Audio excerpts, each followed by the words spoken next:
धर्म स्नेही बंधुओं, आचार्य पूज्यपाद स्वामी ने चारित्र भक्ति के अंतर्गत महामुनिराज की 5 प्रकार की समितियों में ऐष्णा समिति के विषय में बतलाया था कि 46 प्रकार के दोषों को टाल करके महामुनिराज आहारचर्या के लिए संपादित करते हैं, क्योंकि अनेक प्रकार की शुद्धियों में एक आहार शुद्धि भी बतलाई कि आहार जितना शुद्ध होता है आत्मा की परिणाम भी उतने विशुद्ध होते हैं, उतने शुद्ध होते हैं। और इसी भावना के साथ पहले हर श्रावक के गृह में, हर श्रावक के घर में शुद्ध भोजन बनता था। वह शुद्ध भोजन स्वयं भी करता था और आने वाले अतिथियों के लिए भी शुद्ध भोजन कराता था। और हमारे देश की परंपरा, हमारे देश की पद्धति, हमारा धर्म ये कहता अतिथि देवो भव, यानी अतिथि जो होता है वह पहले होता है, पहले अतिथि को दिया जाता है, उसके बाद में स्वयं भोजन किया जाता है।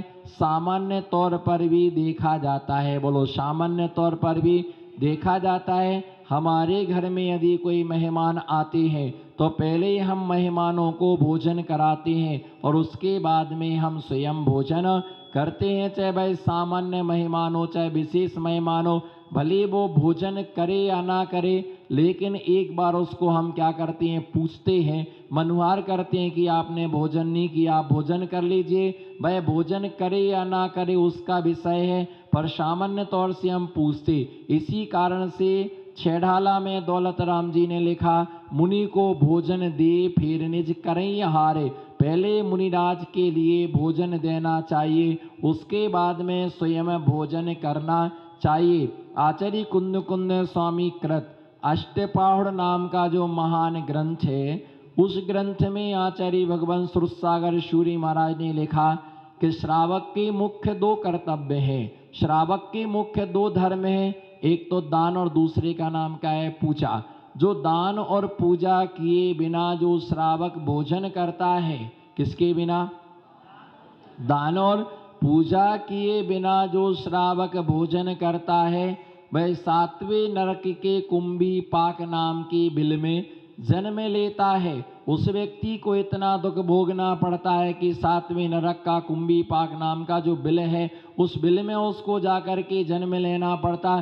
कारण क्या है, योग्यता होने पर भी तुम उसका सदुपयोग नहीं कर रहे। तुम्हारे पास है ना पूजन करने की योग्यता है, आहार दान देने की योग्यता है, फिर भी तुमने धंधे के कारण से क्या छोड़ दिया, धर्म छोड़ दिया। लेकिन धर्म के लिए तुमने धंधा नहीं छोड़ा, इसलिए विकल्प में दिया, ऑप्शन में दिया कि नगर में यदि मुनिराज हैं, बोलो नगर में, यदि नगर में महामुनिराज हैं तो प्रधानता किसकी है, पूजा की प्रधानता नहीं है। अगर नगर में महामुनिराज विराजमान हैं तो सर्वप्रथम महामुनिराज को आहार दान दे करके ही भोजन करना चाहिए। और यदि नगर में महामुनिराज नहीं है तो ऐसे समय में विकल्प में स्थिति दी है कि विकल्पात्मक ये दिया कि श्रावक के लिए है ना भगवान की पूजा करने के बाद ही भोजन करना चाहिए, इसलिए विकल्प में दिया प्रधानता दान की है, बोलो प्रधानता है ना, प्रधानता दान की है ना। पर अगर मुनिराज नगर में नहीं है तो फिर क्या है,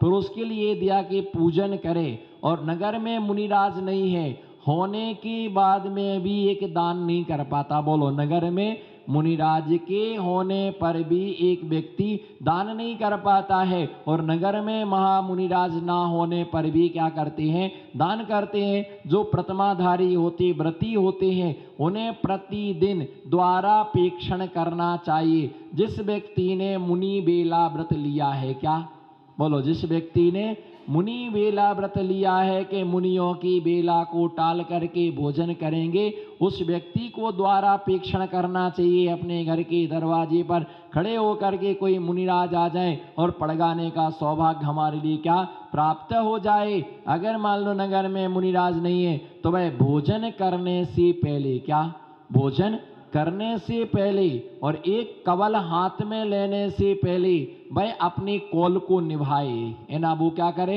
है ना, एक कवल हाथ में रहने से पहले कौल को निभाए। कौल का मतलब होता है संकल्प, कौल का मतलब होता है नियम, है ना। तो अपने कौल को निभाए, कबल हाथ में लेने से पहले कौल को निभाए। जहां जहां ढाई दीप में, बोलो जहां जहां, जहां जहां ढाई दीप में मुनि महाराज हो, आरिका माता जी हो, त्यागी व्रती हो, उन सब का आहार अच्छी तरह से हो जाए। हम ऐसी भावना भाते हैं। नगर में मुनिराज ना होने पर ऐसी भावना भाने से दान का पूरा क्या मिलता है, फल मिलता है। सहस्त्र भट्ट नाम का व्यक्ति हुआ जिसने मुनि बेला नाम का व्रत लिया, और जो चक्रवर्ती हुआ तो एक चक्रवर्ती ने नियम लिया। जयसेन नाम का चक्रवर्ती हुआ जिसने भी नियम लिया था पूर्व भवों में कि मुनियों की बेला को टाल करके मैं भोजन करूंगा। किसने, है ना, जो जयसेन नाम का चक्रवर्ती था, बोलो जो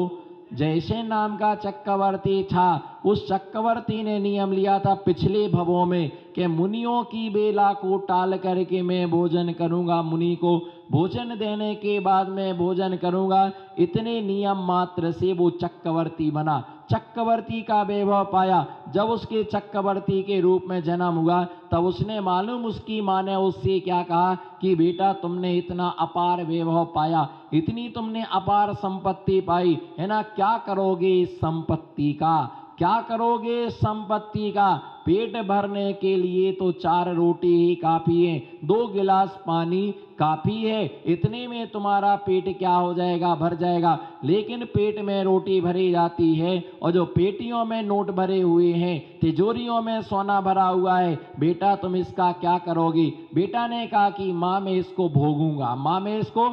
माँ ने पूछा बेटा इतने वैभव का तू, बोलो हाथ उठाओ, इतने वैभव का तू क्या करेगा।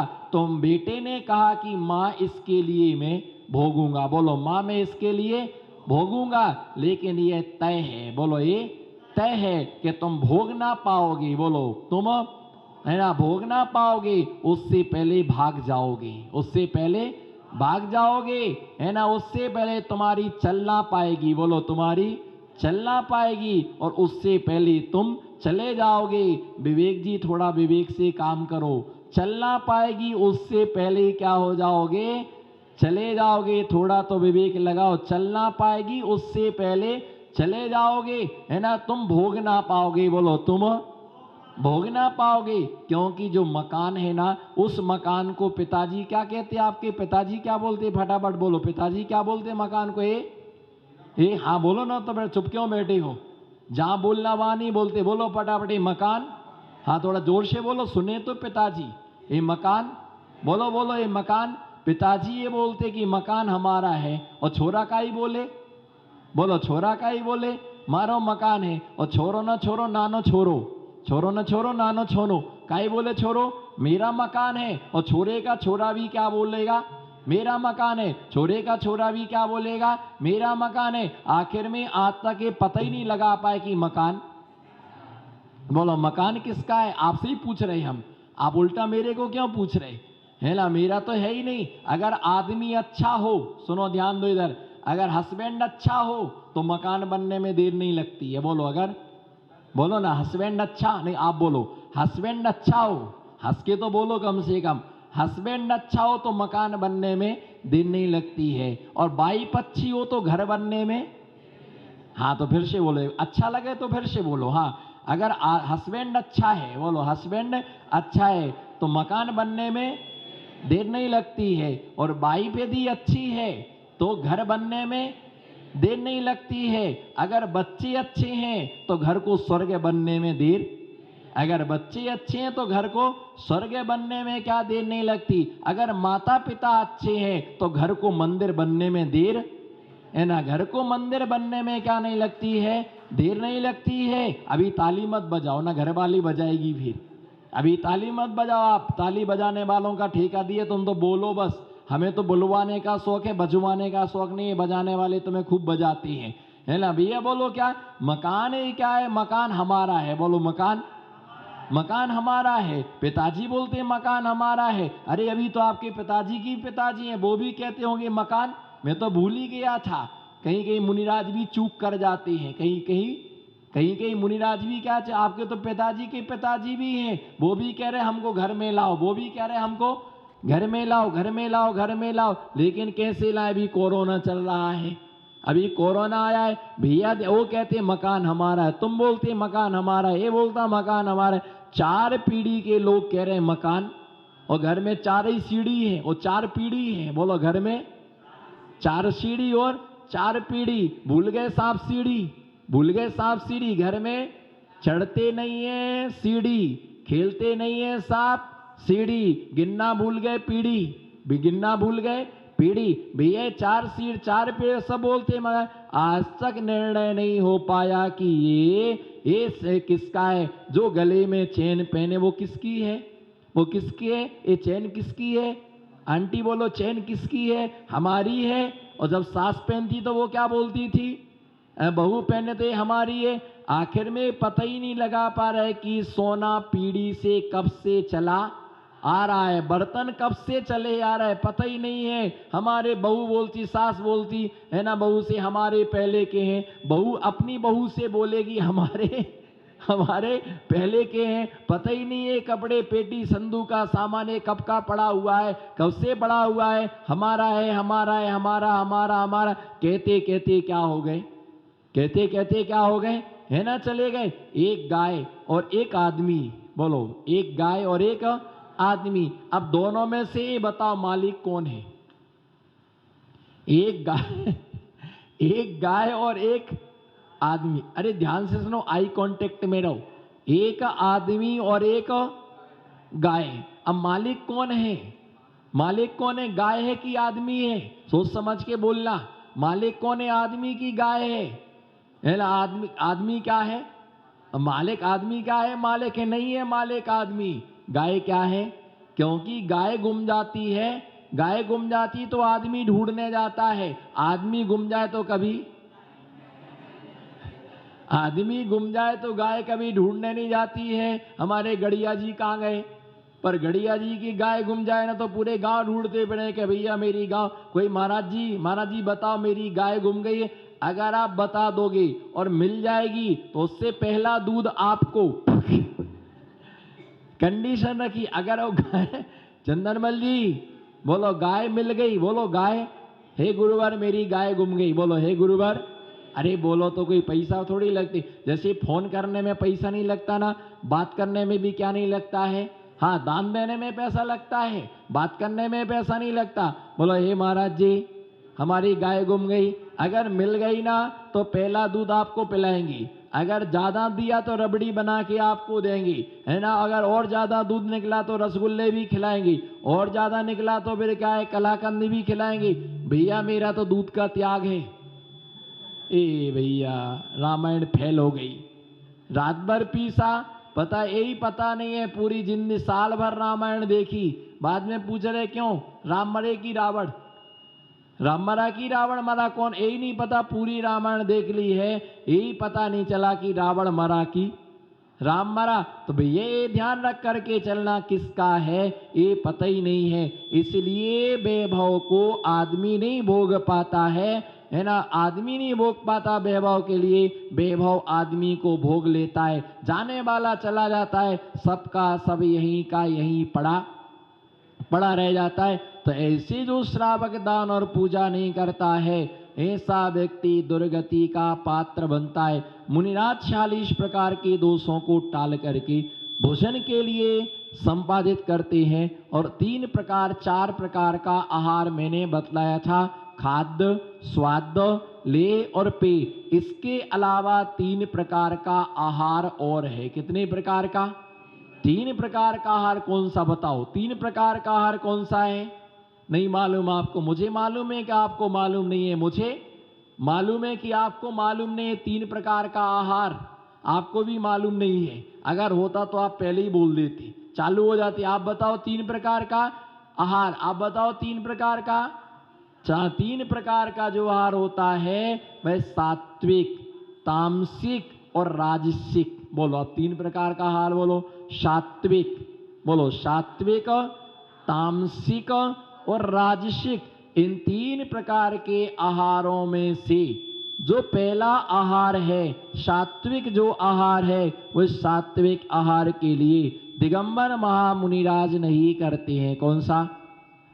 जो सात्विक आहार है, उस सात्विक आहार के लिए दिगंबर महामुनिराज का सात्विक आहार होता है, व्रतियों का सात्विक आहार होता है, सम्यक दृष्टियों का सात्विक आहार होता है, बिल्कुल साधारण, जो मोक्ष मार्ग में उपयोगी होता है, जो मोक्ष मार्ग में उपयोगी होता है, साधना के लिए लिया जाता है, तपस्या के लिए लिया जाता है, उसका नाम होता है जैसे दाल चावल है ना, इसके साथ में दुग्ध आहार। दिगंबर महामुनि राजों के लिए दुग्ध आहार सर्वश्रेष्ठ माना गया, कल्याण कारकम। आचार्य पूज्य पाद स्वामी ने लिखा कि मुनियों के लिए दुग्ध आहार सबसे श्रेष्ठ माना गया, जो पौष्टिक होता है, मानसिकता के लिए निर्मल करता है और जो ज्ञान ध्यान में साधक बनता है। जो सात्विक आहार होता है, जिस भोजन के करने से विकारी भाव उत्पन्न नहीं होता। बोलो, जिस भोजन के करने से विकारी भाव उत्पन्न नहीं होता है। सात्विक आहार जो होता है वह शुद्ध होता है, पवित्र होता है, मन को आह्लाद उत्पन्न करने वाला होता है। ऐसे जो भोजन कहलाता वो क्या कहलाता है? सात्विक। जैसे खीर है, मालपुआ है, ये सब सात्विक आहार कहलाता। ऐसा आहार मुनिराज श्रावक के द्वारा जो दिया जाता है वह क्या कहलाता है? सात्विक आहार। कौन सा आहार कहलाता है? सात्विक आहार कहलाता है। और वह निश्चय शुद्ध होता है ना, अनेक प्रकार के मिष्ठान से युक्त होता है, लेकिन वह आनंद को उत्पन्न करने, क्योंकि इस शरीर को चलाने के लिए आहार किया जाता। किसके लिए? जिससे हमारे ज्ञान ध्यान साधना स्वाध्याय जप आदि अच्छी तरह से होता रहे। कर्नाटक में एक व्यवस्था है भैया, क्या है? कर्नाटक में एक, बोलो, कर्नाटक में एक व्यवस्था है। अमित भैया बोलो, कर्नाटक में एक, जब मुनिराज आहार चर्या करके आते हैं, क्या? जब मुनिराज आहार चर्या करके आते हैं तो लोग उनसे पूछते कि महाराज आपका आहार कैसा हुआ? क्या क्या पूछना? इतना 1 घंटे तो आहार करके आए, 11 साढ़े 10 बजे के गए, 12 बजे, अब क्या पूछना? सब तो दिया, मालपुआ दिया, सब इतना रस दिया, अच्छा तो हो गया होगा। फिर भी पूछा जाता है और पूछते महाराज श्री आपका आहार, बोलो महाराज श्री आपका आहार कैसा हुआ? और मुनिराज बोल देते हैं चन्नागी अयितो, चन्नागी अयितो। यानी चन्नागी अयितो का मतलब होता है कन्नड़ में अच्छा हो गया, है ना। निम्मा रत्नात्रय चानंगी हेगे इदे, निम्मा आहार हेगे इदे, आपका आहार कैसा है? निम्मा रत्नात्रय चानंगी हेगे दे, चन्नागी अयितो। क्या? चन्नागी अयितो अच्छा है। आहार कैसा हुआ? चन्नागी अयितो, अच्छा आहार हो गया है। तो मालूम वो श्रावक क्या बोलते? अगर आपका आहार अच्छा हो गया, बोलो अगर आपका, बोलो ना, अगर आपका आहार अच्छा हो गया है तो आप दिन भर आज धर्म ध्यान भी अच्छा करना। बोलो आहार अच्छा हो गया, बोलो ना, आहार अच्छा हो गया तो आज आप धर्म ध्यान भी अच्छा करना।